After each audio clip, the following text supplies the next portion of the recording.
जय जगन्नाथ। ओं ब्रुंग बृहस्पते नमः। नमस्कार दर्शक बंधु, मु ज्योतिर्विद डॉक्टर भवानी शंकर महापात्र आपण मानू डीटीवी ओडिया चैनल को स्वागत जनाऊँगी। दर्शक बंधु, देवगुरु बृहस्पति जी कि उन्नतिकारक ग्रह, व्यक्तिविशेषंकर प्रगतिकारक ग्रह, अर्थ को अभिवृद्धि करुवा ग्रह बा धनकारक ग्रह, संतानकारक ग्रह, शिक्षाकारक ग्रह, पारिवारिक जीवन को संतुलित करुवा ग्रह, गोटे कन्यार जातक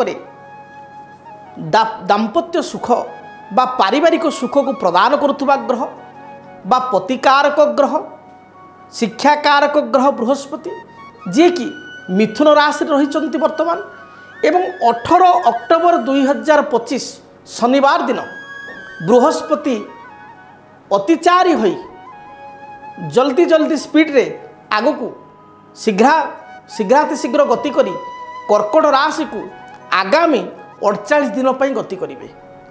तेबे बृहस्पति जो राशि परिवर्तन होउची आगामी 48 दिन पर ये जीवजगत पर मेष ठारू मीन पर्यंत आपण मानकर द्वादश राशि पर विशेष रूप से राशि को प्रभावित करेंगे, आपण जीवन को प्रभावित करेंगे। देवगुरु बृहस्पति आमे देवता को पूजा करि थाउ। देवता माने जहाँ को गुरु रूप में चिंता करती, गुरु रूप में वंदना करती, गुरु रूप में पूजा करती, से होचंती देवगुरु बृहस्पति। बृहस्पति होचंती त्यागकारक ग्रह, त्यागी। भगवान गीतारे कहते त्याग ही पुरुष श्रेष्ठम। तेणु गुरु जी अन्य मान को सत्मार्ग नहीं थांती, अज्ञान रूपक अंधकार ज्ञान रूपक आलोक प्रदान करि थांती। गुरु होचंती सदा सर्वदा मंगलमय। जेतबले गुरु शुद्धि थांती सेतबले आमे कहू आमर वर्षटी शुद्धि अछि। गुरु शुद्धि अर्थ वर्ष शुद्धि, चंद्र शुद्धि अर्थ होची दिन शुद्धि, रवि शुद्धि अर्थ होची मास शुद्धि। एवं आमे जेतबले विवाह व्रत मांगलिक कार्य करि थाउ सेतबले देवगुरु बृहस्पति शुद्धि अछंती कि नाही आमे प्रथमे देखि थाउ, कारण गुरुंकर आशीर्वाद रे ही प्रत्येक कार्य फलवती होता है। तेबे देवगुरु बृहस्पति जी कि कल्याणकारी ग्रह, सी मिथुन राशि को परित्याग करी कर्कट राशि जहाँकि तांकर प्रिय राशि एथिपाई जे कर्कट राशि रे बृहस्पति होचंती उच्चस्थ, तांकर उच्च राशि कर्कट राशि को गमन करुचंती।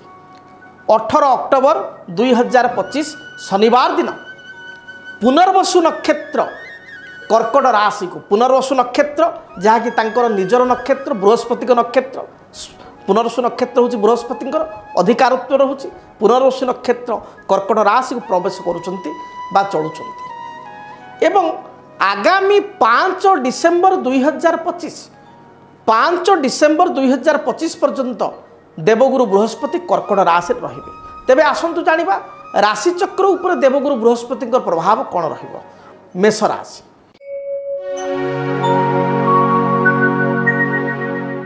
मेषराशि व्यक्ति विशेष मो सहित एकमत हेबे। आपण माने शनि 7.5 हेतु को प्रभाव रे वर्तमान प्रभावित अछंती। आपणकर मानसिक चिंता रहुची, कर्म क्षेत्र रे जो बाधा विघ्न आपण को बढ़ी बढ़ी चली, निज रक्त संपर्क शत्रुता आचरण करुचंती। विगत आपण देखिबे 8 मास हेबो मानसिक स्थिति आपण को भल रहु नाही एवं स्वास्थ्य हेतु को बाधा दे मध्य गति करुचंती। पूर्वरु जो कार्य गुड़िक चुटकी होता से कार्य गुड़िक बेले बेले बर्तमान लिंगरिंग होची, विलंब होची, द्वंद्व सबुथिरे जात होची, देह मन भल रहू नाही, शत्रु जात होचंती।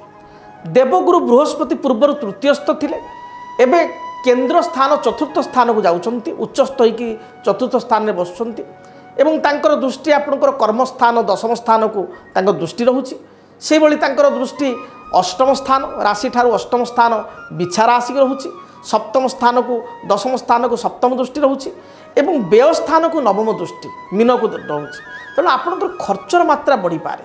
आपण खर्च देखि चाहि करंतु, जगी रखी खर्च करंतु। ता सहित आपणकर देखिबे किछि नुआ इन्वेस्टमेंट आपण करि पारंती, संचित अर्थ अपव्यय हो पारे। संतान क्षेत्र जदि बा गुरु शुभप्रद हेबे, किंतु दाम्पत्य जीवन क्षेत्र किछिटा मत पार्थक्य, मानसिक दुश्चिंता, कर्म क्षेत्र कर्मचाप बढ़ी पारे। तेणु आपण जदि कर्तव्यनिष्ठ कार्य करेंगे तेबे सुनिश्चित शुभफल प्राप्ति करेंगे। गुरुंकर शुभता पाई आपण गुरुंकर जंत्र सिद्ध बृहस्पति ग्रहंकर जंत्र आपण ठाकुर घरे रखी चंदन सिंदूर दीप धूप हलदी रंगर फूल दे पूजा करंतु। ता सहित जेहेतु आपणकर शनि 7.5 पूर्व चली तेणु सिद्ध शनि ग्रहंकर जंत्र बा शनि 7.5 निवारक जंत्र आपण ठाकुर घरे रखी अपराजिता फूल दे पूजा करंतु। शनि चलन समय मध्य आप देखिए से भिडियो रे मु कहितली जे शनि 7.5 जंत्र पूजा करने निहाती आवश्यक। तेणु बृहस्पति जंत्र सिद्ध गुरु जंत्र एवं सिद्ध शनि ग्रह जंत्र ठाकुर घरे रखी पूजा करंतु। ये जंत्र गुड़ी को आम पूजा पाठ करी प्राण प्रतिष्ठा करी आम आपण निकट को प्रेरित करें। जदि आप जंत्र आग्रही ताले आम स्टाफ सहित आप जोगाजोग करेंगे कर्मकर्ता सहित जोगाजोग करेंगे आपन को सिद्ध शनि 7.5 जंत्र बा शनि ग्रह जंत्र एवं गुरु जंत्र आपन को प्रदान करा जाय परिबो। दुईटी जंत्र खूब कम मूल्य रे आपन पाई परिबे।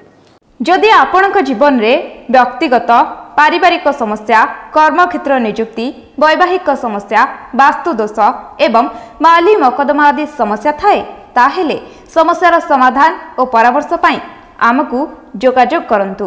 ज्योतिर्विद doctor Bhabani Shankar Mahapatra Budheswari colony plot number 26 Bhubaneswar. Phone number 9776833302 9439444924। आमर वेबसाइट www.srijagannathastro.com। केमिति कटिबो 2026 मसियारे आपणक भाग्य केउ राशि रे रहिबो समस्या आउ किए हेबे लाभवान केमिति रहिबो मेष ठारू मीन राशि पर्यंत भाग्यफल जानिबा पई देखंतु आम कार्यक्रम 2026 भाग्यफल। 2026 मसियार आपणक राशि रो संपूर्ण भाग्यफल जानिबा पई चैनल को सब्सक्राइब करंतु बेल बटन को ऑन करंतु देखंतु डीटीवी ओडिया। डीटीवी ओडिया देखिवा पई सब्सक्राइब करंतु एवं बेल आइकन को मध्य दबाई दियंतु।